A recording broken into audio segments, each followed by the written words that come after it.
ప్రభునామానికే మహిమ కలుగునుగాక.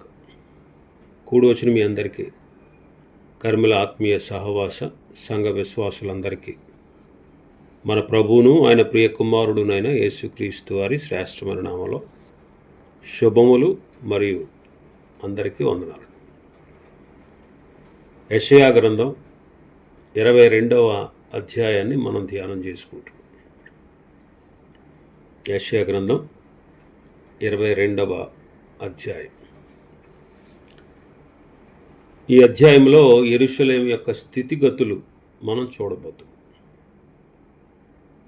యెరూషలేమును గూర్చి విచారకరమైనటువంటి ప్రవచనం మొదటి 14 వచనాల్లో మనం చూస్తాం.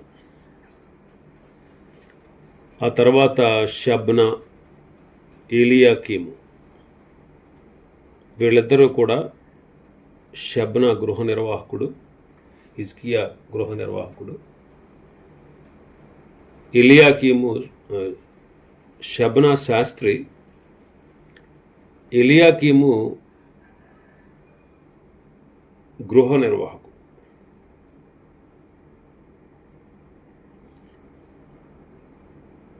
వీళ్ళిద్దరూ వాళ్ళ గురించి దేవుడు ప్రత్యేకంగా మాట్లాడినటువంటి సందర్భాన్ని మనం చూస్తాం.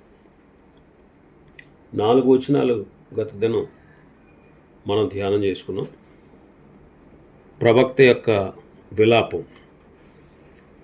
నేను సంతాపము కలిగి ఏడ్చుచున్నాను, నా జనులకు కలిగిన నాశనమును గూర్చి నన్ను ఓదార్చుటకు తీవ్రపడకుడి అని యెషయా విలపించినట్టుగా మనం చూస్తాం. 5వ వచనాన్ని మనం చూస్తే, దర్శనపు లోయలో సైన్యములకు అధిపతియు ప్రభువునగు యెహోవా అల్లరి దినం ఒకటి నియమించి ఉన్నాడు. ఓటమి, త్రుక్కుడు, కలవరము, ఓటమి, తొక్కుడు, కలవరము ఆయన కలుగజేయును. ఆయన ప్రాకారములను పడగొట్టగా కొండల వైపు ధ్వని వినబడు. పరలోక సైన్యాలకి, ఈ లోకపు రాజ్యాల సైన్యాలకు కూడా అధిపతి మన ప్రభువే యెహోవా. తన ప్రణాళికలను నెరవేర్చడానికి వాటిని నడుపుతూ ఉంటారు ఆయన. హిజ్కియాకు, యెరూషలేముకు యెహోవా అల్లర దినం ఒకటి నియమించి ఉన్నాడు. రాజుల 2వ గ్రంథం 18వ అధ్యాయం చూస్తే, అష్షూరు రాజైన సన్హెరీబు యెరూషలేమును చుట్టుముట్టాడు.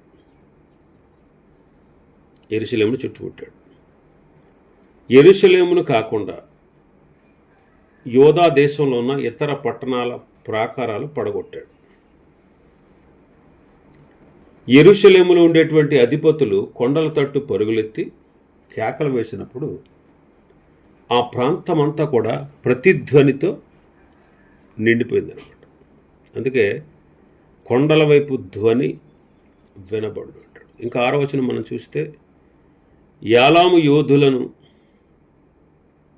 రథములను, రౌతులను సమకూర్చి అంబుల పొదిని వహించి ఉన్నది. కీరు డాలుపై గవిసెను తీసివేసెను. సన్హెరీబు సైన్యంలో అనేక జాతుల వారు ఉన్నారు. యాలాము యోధులు అంటే అతని సైన్యంలో ఉన్నటువంటి పారసీకులు. వారు వింటిని విరుచుటలో ఆరితేరినవారు. వారు రథములతోనూ అశ్వదళముతోనూ యెరూషలేమును ముట్టడించడానికి వచ్చారు. కీరు అనేది మాదియా పట్టణం. ఇది కూడా అష్షూరియుల సామంత రాజ్యం. ఈ పట్టణం వారు కూడా తమ డాళ్ళు పట్టుకొని వచ్చారు. 7వ వచనంలో చూస్తే, అందుచేత అందమైన నీ లోయ నిండా రథములున్నవి, గుర్రపు రౌతులు గవిని యొద్ద వ్యూహమేర్పరుచుకొనుచున్నారు. ద్రాక్ష తోటలతో, పచ్చిక బయళ్లతో సుందరంగా ఉండేటువంటి ఈ లోయ ఇప్పుడు యుద్ధ రథాలతో నిండిపోయి ఉంది. కొండల కంటే ఇలాంటి ప్రాంతాల్లో రథాలను వాడడం తేలిక. పట్టణపు గవిని వద్ద గుర్రపు రౌతులు పట్టణంలో నుండి వచ్చే వారిని అదుపులోనికి తీసుకోవడానికి వ్యూహాత్మకంగా ఉన్నారు. 8వ వచనం చూస్తే, అప్పుడు యోధా నుండి ఆయన ముసుగు తీసివేసెను. యోధా నుండి ఆయన ముసుగు తీసివేశాను. ఇప్పుడు యెహోవా యోధా దేశం పైనున్న తన సంరక్షణను తీసివేశాడు. ఇంకా యెరూషలేము పట్టబడలేదు, కానీ యోధా దేశాన్ని సంరక్షించే ఇతర పట్టణాలు సన్హెరీబు వశమయ్యాయి. ఇక యెరూషలేము వాసులకు తమను తాము రక్షించుకునే ఆస్కారం లేకుండా పోయింది. ఇంకా 8వ వచనంలో చదివితే, ఆ దినమున నీవు అరణ్య గృహమందున్న ఆయుధములను కనిపెట్టితివి. ఆ కాలంలో ఆయుధాలు భద్రపరచడానికి అరణ్యాల్లో చెట్ల మధ్యలో ఎవరికి కనబడకుండా ఆయుధాల గిడ్డంగులు నిర్మించేవారు. యుద్ధ సమయంలో వాటిలోని ఆయుధాలను తీసివేసేవారు. ఇప్పుడు యుద్ధం ముంచుకు వస్తున్నట్లుగా కనబడతా ఉంది. సొలొమోను రాజు అయిన తర్వాత రాజుల మొదటి గ్రంథం 7వ అధ్యాయంలో మనం చూస్తాం. అరణ్యమందు ఒక కోటను నిర్మించి అక్కడ ఆయుధాలను నిల్వ చేసేవాడు. ఇప్పుడు అరణ్య గృహమందు ఉన్నటువంటి ఆయుధాలను బయటకు తీయడం మొదలుపెట్టారు. 9వ వచనంలో చూస్తే, దావీదు పట్టణపు ప్రాకారము చాలా మట్టుకు పడిపోయినదని తెలుసుకుని దిగువనున్న కోనేటి నీళ్లను మీరు సమకూర్చితిరి అంటున్నాడు.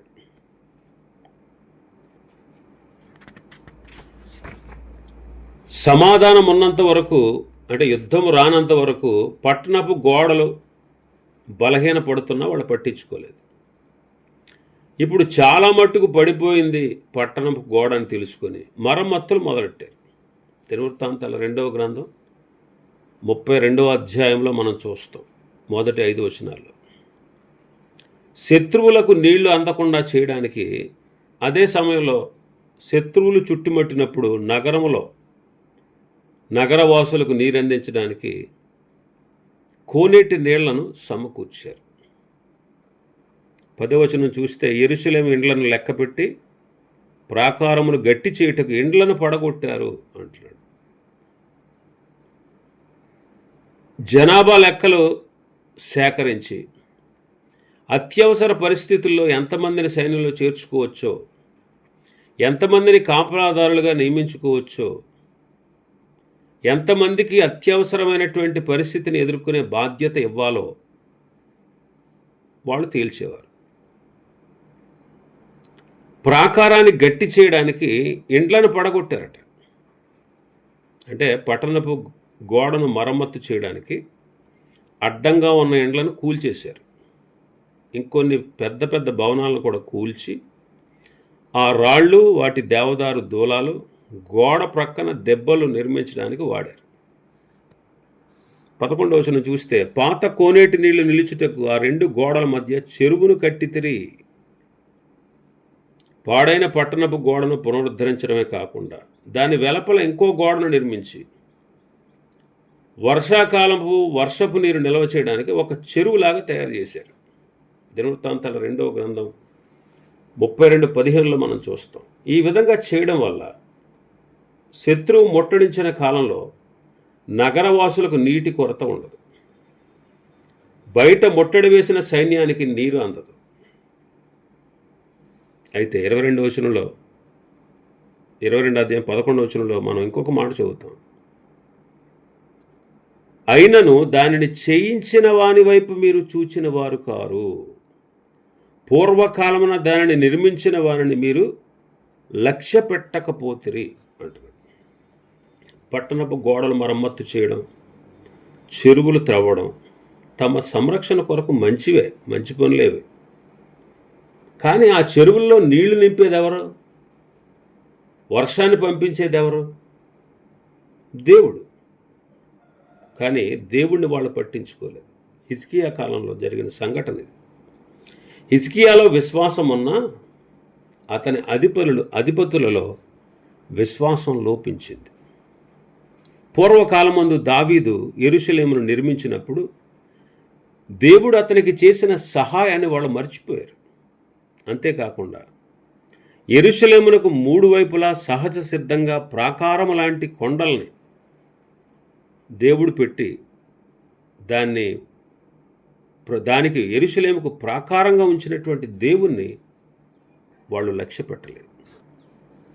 12వ వచనం చూస్తే, ఆ దినమున ఏడ్చుటకును అంగలార్చుటకును తల బోడి చేసుకున్నటకు గోనెపట్ట కట్టుకున్నటకు సైన్యులకు అధిపతిను ప్రభువునకు యెహోవా మిమ్మును పిలవగా, రేపు చచ్చిపోదుము గనుక తినుదము త్రాగుదమని చెప్పి ఎడ్లను వధించుచు గొర్రెలను కోయిచు మాంసము తినుచు ద్రాక్షారసము త్రాగుచు మీరు సంతోషించి ఉత్సహించుదురు అంటాడు.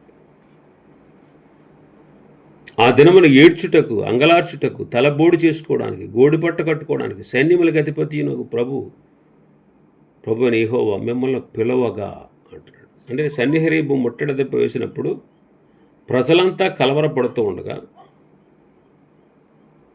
మీరు మరమ్మత్తు చేయవలసింది గోడలే కాదు, అంతకంటే ముఖ్యంగా మీ ఆధ్యాత్మిక జీవితాలు మరమ్మత్తు చేయాలి. అందుకే ప్రభువు తన ప్రవక్తల ద్వారా పశ్చాత్తాపపడమని, దాన్ని బహిరంగంగా చూపడానికి తలబోడు చేసుకుని గోనెపట్టు కట్టుకుని నిజమైన పశ్చాత్తాపంతో రమ్మని ఆయన పిలిచాడు. అయితే వాళ్ళు దానికి స్పందనగా ఏం చేశారు? రేపు ఎలాగ చచ్చిపోతాం కనుక తినదాం త్రాగుదాం అని చెప్పి ఎడ్లను వధించి గొర్రెలను కోసి మాంసాన్ని తింటూ ద్రాక్షారసము త్రాగుతూ మీరు సంతోషించి ఉత్సహిస్తున్నారు. అంటే వాళ్ళు దేవుని యందు ఏమాత్రము నమ్మిక ఉంచలేదు. ఇంతకుముందు వారి ఎడల దేవుడు చేసిన గొప్ప కార్యాలను వాళ్ళు మర్చిపోయారు. తమ సంరక్షణ కొరకు వాళ్ళు చేసుకోగలిగిందంతా చేసేశారు. కానీ అశ్షూరీయులు పట్టణంలోకి వస్తే మరణమే శరణ్యం కనుక ఇంక కొంతకాలం ఉంటాం, ఎంతో కాలం ఉండం, చచ్చిపోతాం రేపు ఎల్లుండు, కాబట్టి తిందాం త్రాగుదాం సుఖిద్దామన్న ఆ పరిస్థితుల్లోకి వాళ్ళు వచ్చేసారు. మరణానంతరం జీవం కొనసాగుతుందని, తర్వాత పరదేశుకో పాతాళానికో వెళతామని వాళ్ళు నమ్మలేదు. బబులోను రాజు కూడా మాదీయ పారసీకుల సైన్యం ముట్టడించినప్పుడు కూడా బబులోను రాజు అయిన బెల్షజరు 1000 మందితో కలిసి విందు చేయించుకున్నాడు. దానియేలు గ్రంథం 5వ అధ్యాయంలో చూస్తాం. బెల్షజరు విందు చేస్తున్నాడు. మాదీయులు పారసీకులు చుట్టుముట్టారు పట్టణాన్ని, కానీ ఇక్కడ వీడు విందు చేసుకుంటున్నాడు. అందుకే ఆ రాత్రే బెల్షజరు హత్య చేయబడతాడు. అతని రాజ్యం కూలిపోద్ది. అంటే ఒక పక్క ముట్టడి వేస్తే వీడు తినడం త్రాగుదాం ఎలాగ చచ్చిపోతాం కదా అని ఇశ్రాయేలీ ప్రజలు అంటున్నారు. యోధా ప్రజలు హేళనగా మాట్లాడుతూ ఉంటే యెహోవా యెషయాకు ప్రత్యక్షమై వినబడినట్లుగా ఇలా అన్నాడు. 14వ వచనంలో, కాగా ప్రభువును సైన్యములకు అధిపతి యెహోవా నాకు ప్రత్యక్షుడై నాకు వినబడినట్లు ఇట్లనుచున్నాడు, మీరు మరణము కాకుండా ఈ మీ దోషమునకు ప్రాయశ్చిత్తము కలుగదని ప్రభువును సైన్యములకు అధిపతి యెహోవా ప్రమాణపూర్వకంగా సెలవిచ్చుచున్నాడు. వాళ్ళ దోషములకు ప్రాయశ్చిత్తము కలగదంటున్నాడు. వారు మాట్లాడిన హేయమైన మాటలు ఎన్నటికీ క్షమించబడవు. వారి మరణానికి ముందు బ్రతికున్న కాలంలో పాప పరిహారార్థ బలి అర్పించడం ద్వారా వారి పాపం దూరం కాదు. పాప పరిహారార్థ బలి జరగకుండా మరణిస్తే వాళ్ళకి పాతాళమే గతి. పాత నిబంధన భక్తులకి వాళ్ళకి పాతాళమే గతి. కాబట్టి ఇక్కడ మనం నేర్చుకునేటువంటి విషయం ఒకటి ఉంది. దేవుడు చేసిన మేళ్లను ఉపకారాలను మరిచిపోయి కష్ట సమయంలో శ్రమలు వచ్చినప్పుడు ఆయన వైపు తిరగకుండా, పశ్చాత్తాపడకుండా, ఆయనకు లోబడకుండా, ఆయనకు విధేయత చూపకుండా మనం ఎలాగా అయిపోయింది అది అయిపోయింది, జరిగిపోయింది అది జరిగిపోయింది, ఇంకెంతకన్నా ఏమవుతుంది అని ఇష్టానుసారంగా జీవిస్తూ వారి జీవితాలను అంతం చేసుకున్న వాళ్ళ బ్రతుకులు నరకమే. ఆ సత్యాన్ని మనం గుర్తించాలి. ఇష్టానుసారంగా బ్రతుకుతూ ఏమవుద్ది, ఎలాగ చేస్తాం, దేవుడు ఎంతకన్నా నన్ను ఏం చేస్తాడని కొంతమంది ఇలా మొండికెత్తిపోతారు. అలాంటి వారికి నరకమే గతి. ఇంకా మనం చూస్తే షబ్నాపై తీర్పు. షబ్నాపై తీర్పు 15వ వచనం నుంచి 19వ వచనం వరకు మనం చూస్తే షబ్నా గురించి రాయబడింది. ప్రభువును సైన్యములకు అధిపతిగా యెహోవా ఇలాగ సెలవిచ్చున్నాడు, గృహ నిర్వాహకుడైన షబ్నాను ఈ విచారణకర్త యొద్దకు పోయి అతనితో ఇట్లను. షబ్నా విచారణకర్త.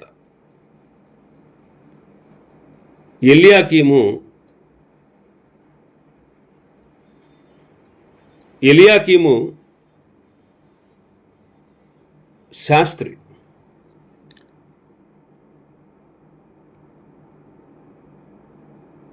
ఇప్పుడు షబ్నా గృహ నిర్వాహకుడు. అతని గురించి మాట్లాడుతున్నాడు. అంటే హిజ్కియా కాలంలో వాళ్ళిద్దరూ ఉంటారు. ఒకసారి దినవృత్తాంతాల 2వ గ్రంథం 16వ అధ్యాయం 14వ వచనం చూస్తే, దినవృత్తాంతాల 2వ గ్రంథం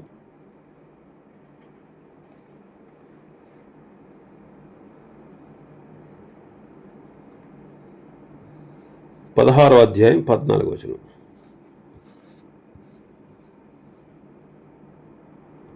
క్షమించాలి ఒకసారి. రాజుల 2వ గ్రంథం 18వ అధ్యాయం 18వ వచనం. అంతటా అష్షూరు రాజు తర్తానును రబ్షాకేను లాకీషు పట్టణం నుండి యెరూషలేమునందున్న రాజు అని హిజ్కియా మీదకి గొప్ప సమూహంతో పంపాను.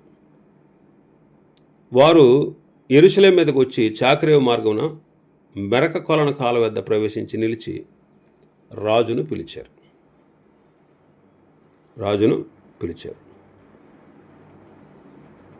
అప్పుడు 26వ వచనంలో హిల్కియా కుమారుడైన ఎల్యాకీము, షబ్నా, యోవాహు అని వారు వచ్చారు. 37వ వచనం మనం చూస్తే గృహ నిర్వాహకుడైన హిల్కియా కుమారుడైన ఎల్యాకీము, శాస్త్రియగు షబ్నా. కాబట్టి గృహ నిర్వాహకుడు కుమారుడు అంటే తర్వాత గృహ నిర్వాహకుడు అయ్యాడు ఎల్యాకీము. షబ్నా ఏమో శాస్త్రి. షబ్నా అయితే ఒకప్పుడు యోధా రాజభవనంలో అతడు శాస్త్రి అనమాట. ఆలయంలో నివసించేవాడు. రాజుకు స్నేహితుడు, రాజుకు ఆలోచన చెప్పేవాడు, ధనవంతుడు. అతడు తన పదవిని తన స్వార్థం కోసం వాడుకున్నాడు. అతని గురించి 3 విషయాలు మాత్రమే ఇక్కడ రాయబడ్డాయి. ఒకటి, తన కోసం సమాధిని తొలిపించుకున్నాడు. 16వ వచనంలో ఇక్కడ నీకేం పని, ఇక్కడ నీకెవరున్నారు, నీవిక్కడ సమాధిని తొలిపించుకొనలేలా, ఎత్తైన స్థలమున సమాధిని తొలిపించుకొనుచున్నాడు, శిలలో తనకు నివాసము తొలిపించుకొనుచున్నాడు. ఇదిగో బలాఢ్యుడు ఒకడిని విసిరివేయునట్లు యెహోవా నిన్ను వడిగా విసిరివేయును, ఆయన నిన్ను గట్టిగా పట్టుకొనును, ఆయన నిన్ను మడిచి ఒకడు చెండు వేసినట్టుగా విశాలమైన దేశంలోనికి నిన్ను విసిరివేయును. నీ యజమానుని ఇంటి వారికి అవమానం తెచ్చినవాడా, ఇక్కడనే నీవు మృతి పొందేదవు, నీ ఘనమైన రథములు ఇక్కడనే పడి ఉండును. నీ స్థితి అక్కడనే నీవు మృతి పొందేదవు, నీ ఘనమైన రథములు కూడా అక్కడే పడి ఉంటాయి. నీ స్థితి నుండి యెహోవా నేను తొలగించదు, నీ ఉద్యోగం నుండి ఆయన నేను త్రోసివేయను. మన భాగంలో 15వ వచనం నుంచి 19వ వచనం వరకు చదివాం. అతడు తన కోసం సమాధిని తొలిపించుకున్నాడు. రెండవది, రాజు ఇంటి వారికి అవమానం తెచ్చాడు.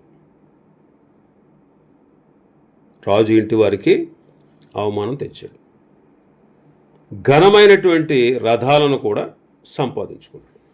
సమాధిని తొలిపించుకోవడం ధనవంతులకు సూచన. అరిమత్తయి యోసేపు కూడా సమాధిని తన కొరకు తొలిపించుకున్నాడు, అది యేసయ్యకి ఇచ్చాడు. అతడు చెరలోకి వెళ్ళిపోయాడు. అతను ఏమనుకున్నాడంటే, నేను చెరలోకి వెళ్ళను, యెరూషలేములోనే మరణిస్తాను అనుకున్నాడు. రహస్యంగా అష్షూరు వారికి సహాయం చేశాడు. అయితే వారి ద్వారానే అతడు విసిరివేయబడ్డాడు. అంటే అతని జీవిత విధానం పూర్తిగా అభ్యంతరకరమైనటువంటిది. తన పదవిని దుర్వినియోగం చేసేటువంటి వాళ్ళలో షబ్నా ఒకడు. అతడు రాజును, దేవుని ప్రజలను సేవించక తనను తాను సేవించుకున్నాడు. కాబట్టి 2 శిక్షలు దేవుడు అతనికి సిద్ధం చేశాడు. ఒకటి, అతడు విసిరివేయబడతాడు, అంటే అష్షూరు చెరలోకి వెళ్ళిపోతాడు. తాను కట్టించుకున్న సమాధికి దూరంగా ఎక్కడో ప్రవాసంలో అతడు చనిపోతాడు. రెండవది, అతని ఉద్యోగం నుండి దేవుడు అతన్ని తీసివేశాడు. దేవుడు తనకిష్టమైన రీతిలో మనుషులను తగ్గించగలడు, హెచ్చించగలడు. ఆయన ఒకరిని తగ్గించును, ఒకరిని హెచ్చిస్తాడు. హిజ్కియా కాలంలో అష్షూరు వారు ముట్టడించిన రోజుల్లో రాజభవన ప్రధాన అధికారి పదవిలో ఉన్నది ఎలియాకీము. షబ్నా అంటే సాత్వికుడు, ఇతడు శాస్త్రి. షబ్నా అనే పేరుకు అర్థం ఏంటంటే సాత్వికుడు. కానీ వీడికి సాత్వికం లేదు. అలా కొంతమంది పేర్లు పెట్టుకుంటారు, కానీ పేర్లకు తగినటువంటి జీవితం ఉండదు. పేర్లకు తగినట్టుగా వాళ్ళ జీవన విధానం రివర్స్గా ఉంటుంది. అందుకే ప్రభు అంటాడు, దేవుడు తగిన కాలమందు మిమ్మల్ని హెచ్చించినట్లు ఆయన బలిష్టమైన చేతి కింద దేన మనస్కులై ఉండండి అంటాడు. ఇంకా మన భాగంలో 20వ వచనం నుంచి 25వ వచనం వరకు మనం చూస్తే, ఆ దినమున నేను నా సేవకుడగు హిల్కియా కుమారుడగు ఎల్యాకీమును పిలిచి, అంటే ఎల్యాకీము హెచ్చింపబడుట మనం ఈ వచనాల్లో చూస్తాం. అతనికి చొక్కాయి తొడిగించి నీ నడికట్టు చేత అతని బలపరిచి నీ అధికారం అతనికి ఇచ్చేదను. అతడు యెరూషలేము యోధా వంశస్థులకును తండ్రి యగును ఎల్యాకీమును పిలిచి దేవుడు అతన్ని హెచ్చించాడు. అతనికి చొక్కాయి తొడిగించి నడికట్టు చేత అతని బలపరిచి నీ అధికారాన్ని, షబ్నా అధికారాన్ని అతనికి ఇచ్చాడు. అతడు యెరూషలేము నివాసులకు, యోధా వంశస్థులకు తండ్రి అవుతాడు అంటాడు. ఇంకా మనం చూస్తే 22వ వచనంలో, నేను దావీదు ఇంటి తాళపు అధికార భారమును అతని భుజం మీద ఉంచేదను. అతడు తీయగా ఎవడను మూయజాలడు, అతడు మూయగా ఎవడను తీయజాలడు. దావీదుకు ఇచ్చినటువంటి అధికారం కూడా ఇతనికి ఇవ్వబడింది. స్వార్థపరుడైన షబ్నా వలె కాక ఎలియాకీము విశ్వాసపాత్రుడుగా దయ కలిగి కార్యాలు నిర్వహిస్తాడు. రాజభవన కార్యనిర్వాహకుడుగా ఎలియాకీము గొప్ప అధికారంలో వస్తాడు. దావీదు సింహాసనాన్ని పొంది కేవలం రాజభవనం మీదనే కాకుండా అతడు అధికారాన్ని గొప్పగా చలాయిస్తాడు. 23వ వచనం చూస్తే, దిట్టమైన చోట మేకు కొట్టినట్టు నేను అతన్ని స్థిరపరచదును. అతడు తన పితరుల కుటుంబమునకు మాన్యత గల సింహాసనముగా ఉండు. 24వ వచనం చూస్తే, గిన్నెల వంటి పాత్రలను, బుడ్ల వంటి సమస్తమైన చిన్న చెంబులను, అనగా అతని పితరుల సంతాన సంబంధులకు పిల్ల జల్లలందరినీ అతని మీద వ్రేలాడించేదను. ఇక్కడ దిట్టమైన చోట కొట్టినట్టు, మేకు కొట్టినట్టు అతన్ని స్థిరపరుస్తాను అంటున్నాడు. ఎల్యాకీము ఆధారమైనవాడు, ఎల్యాకీము స్థిరమైనవాడు. పూర్వకాలంలో మేకులకు ప్రముఖ స్థానం ఉండేది. ఆ మేకు పైన అనేక విలువైన ఆభరణాలు తగిలించేవారు, ఆయుధాలు వేలాడదీయించేవారు.